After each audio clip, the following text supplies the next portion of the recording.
Hello and welcome to another complete Edexcel GCSE PE lesson, where you'll learn absolutely everything you need to know on fitness testing. Before we begin, a quick reminder that Edexcel GCSE PE, the complete course, is now available to download, link below. Fitness testing is the process of assessing the different components of fitness. Specific tests allow performers to determine their level in a given area. For example, the Cooper 12-minute run can be used to test for cardiovascular endurance. The benefits of fitness testing in sport include it helps to identify strengths and weaknesses. Athletes can see which components of fitness need improving and plan their training programs accordingly. It's a way of monitoring progress. Test results gathered at regular intervals can be used to determine the effectiveness of your training. If performance in a certain test declines or doesn't improve as expected, you can adapt your program to resolve the issue.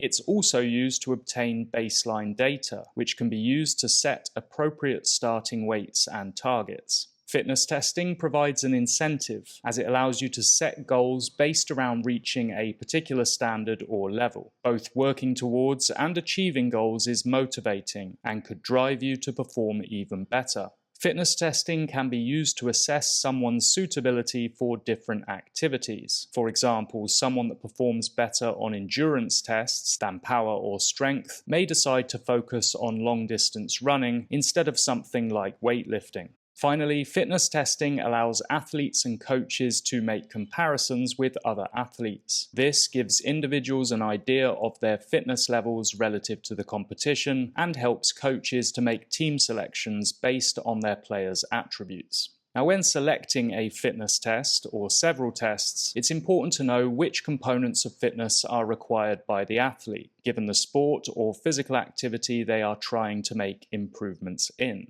For example, triathletes rely on muscular endurance and cardiovascular fitness, so their training is likely to be based around these components. As a result, they may decide to use tests like the Cooper 12-minute run and the 1-minute press-up test to get a sense of their baseline. In order to interpret a set of fitness test results, it's important to compare them with normative data. Normative data tables provide averages or standards for different age groups and genders, allowing performers to determine their level relative to the broader population. For example, this individual achieved an excellent rating in the vertical jump test and the 30-meter sprint test, but was below average in the 12-minute Cooper run. As a result, they may choose to focus on power-based activities like sprinting or jumping events, as opposed to endurance sports like long-distance running or cycling. They may also need to improve their cardiovascular fitness through training, if their sport requires it.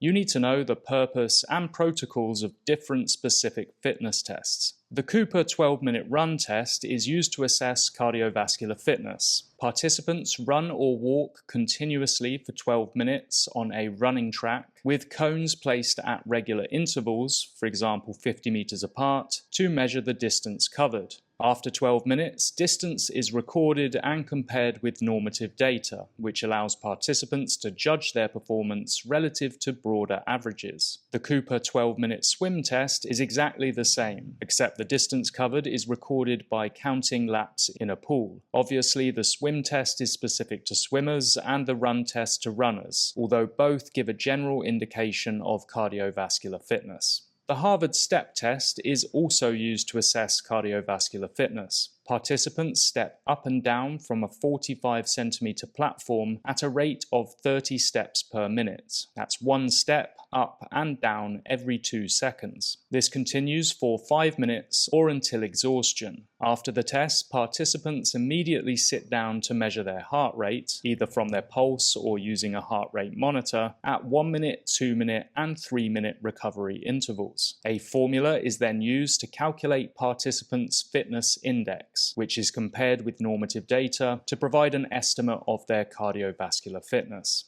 Agility is measured using the Illinois Agility Test, which requires participants to run around a 5 by 10 meter pre-marked course as quickly as possible. The subject lies face down behind the start line with their hands beside the chest. On go, the timer is started and the subject stands up and runs between the cones as quickly as possible. The timer is stopped as they cross the finish line. The test should be repeated and the best time compared with normative data. The hand grip dynamometer test is used to assess muscular strength. The hand grip dynamometer must first be set to 0 and adjusted to fit the participant's hand. The subject stands upright, holding the dynamometer out to the side, and pulls as hard as possible without moving the arm. The test should be repeated with sufficient time to rest between attempts and the best score compared with normative data. The 1-minute press-up test is used to assess muscular endurance. Participants start in a press-up position with their arms extended and hands shoulder-width apart. A 90-degree bend in the elbows must be achieved on the way down, and they should be fully extended at the top of the action. After 1 minute, the total number of press-ups is recorded and compared with normative data. Note that weaker individuals can use the modified press-up test, in which the knees replace the feet as a contact point with the floor. The 1-minute sit-up test is used to assess muscular endurance in the abdominals. Participants lie on their back with their knees bent, feet flat on the floor, held by a partner, and their hands resting on their ears. The elbows must touch or pass the knees on the way up, and the shoulder blades should touch the floor on the way down. After 1 minute, the total number of sit-ups is recorded and compared with normative data. The 30-meter sprint test is used to measure speed. The test takes place on a flat, non-slip surface between two sets of cones or timing gates placed 30 meters apart. On go, the subject runs as quickly as possible through the finish line. Time is recorded using a stopwatch or timing gates, which are more accurate. The test should be repeated and the best time compared with normative data. The vertical jump test, also known as the Sargent test, is used to assess power. The subject applies chalk to their fingertips, stands next to a wall, and marks their standing reach height with their fingertips. Using the arms for momentum and bending the knees, they jump as high as possible, touching the wall at the highest point. The difference between the two marks determines the vertical jump height. The test is repeated and the best score compared with normative data. Finally, the sit and reach test is used to assess flexibility, specifically of the hamstrings and lower back muscles. The subject removes their shoes and sits with their legs straight and the soles of their feet flat against the sit and reach box. They reach forward as far as possible with both hands, and their score is recorded using the scale on the box, which measures the distance between the tips of the fingers and the feet. The test is repeated and the best score compared with normative data. Well done, you've just covered absolutely everything you need to know on fitness testing. If you have any questions, leave a comment down below, and I'll see you next time for the first syllabus objective in topic 3.3 on the principles of training.